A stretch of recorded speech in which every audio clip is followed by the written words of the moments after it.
to possibly do something never before done in Toastmasters, but address my first evaluation. Unfortunately, IU isn't here today, so I can't pick on her too much. But one of the things she said in my first evaluation that was for my icebreaker speech, she wanted to hear more details, and if you know IU like I do, particularly about my husband, how I met him, and my love life. I have a feeling she likes chick flicks. Fortunately for IU, well, it would be if she was here, but fortunately for all of you, I've been watching chick flicks the last few days in light of Valentine's Day, so it's great to be able to hear a love story and find out how I got here, as in the U.S., not Toastmasters, how I became to be in San Jose, the Bay Area, in the United States. I was actually born here, but as some of you know, as I mentioned in prior speeches, after graduating from UC Santa Cruz, I went traveling in South America to learn Spanish. I traveled in Argentina, Colombia, Ecuador, Peru, Chile, and my travels were interrupted in Peru. They were interrupted by a stalker. I somehow managed to acquire a very serious and scary stalker in Peru.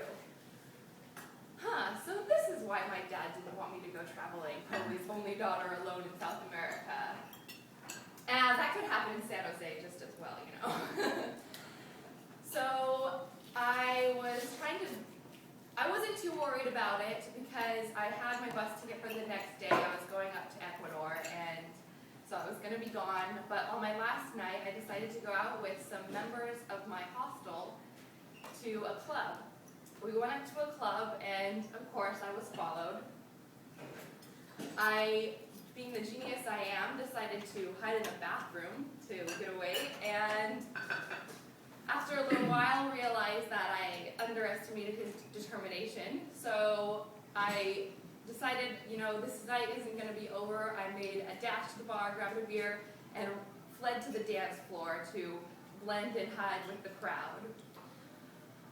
When I arrived at the dance floor, I bumped into a very eligible, handsome young English man who proceeded to say, and I'm not going to try to do the accent, "Hey, I'm with 2 other single friends. Why don't you come hang out with us? We have pot."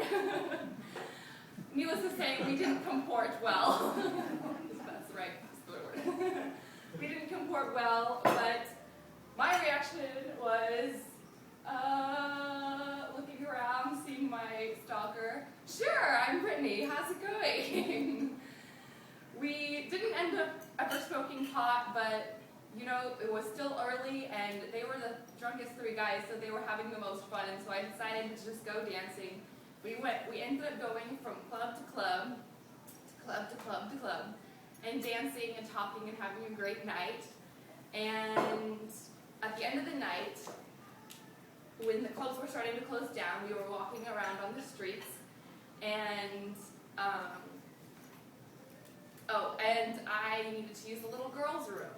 Well, the actually cutest and most gentlemanly of the 3 bent over backwards and went way out of his way to help me find a restroom, which really is not easy in downtown Lima when it's 2 o'clock in the morning. So, wow, what a gentleman. He didn't even ask me to pee in the bush or anything. What a gentleman. I couldn't let this one get away, could I? So I started to chat with him a little bit more and found out that he's part Russian, and I hadn't known many Russians before that point, so I of course brought up communism and wanted to talk about communism. I think I might have been a little bit tipsy by that point as well. So I found out soon after that communism had had a great effect on his life, and that was that his father was actually born in Peru, traveled to Cuba to preach the word of communism on the streets. Russia found out and offered him a full-blown, full-ride scholarship to Russia to study at the finest universities, where he met a beautiful young Russian woman. They ended up getting married and having a beautiful baby boy. After living in Russia for some time, they eventually came back to Peru, and he became an entrepreneur. So some things don't work out as you expect, but it all worked out for Vladislav Grushayev in the end, which is the name of this Russian gentleman. I ended up missing my bus the next day. Oh darn. And then soon after that, I lost my wallet in a taxi cab, which I think I actually managed to do 3 times during my whole year down there. Very forgetful. But then I ended up staying in Lima another couple of weeks, or I suppose about a week, waiting for my wallet to come back. Found an internship at an orphanage that I ended up working at, living with him and his family. We eventually came back, he graduated from his degree in architecture, sold his car, my brother came down. We all 3 traveled through Ecuador and Colombia. He ended up coming back to meet my dad. We both started working for the family business, got hitched, and are living just down the street now.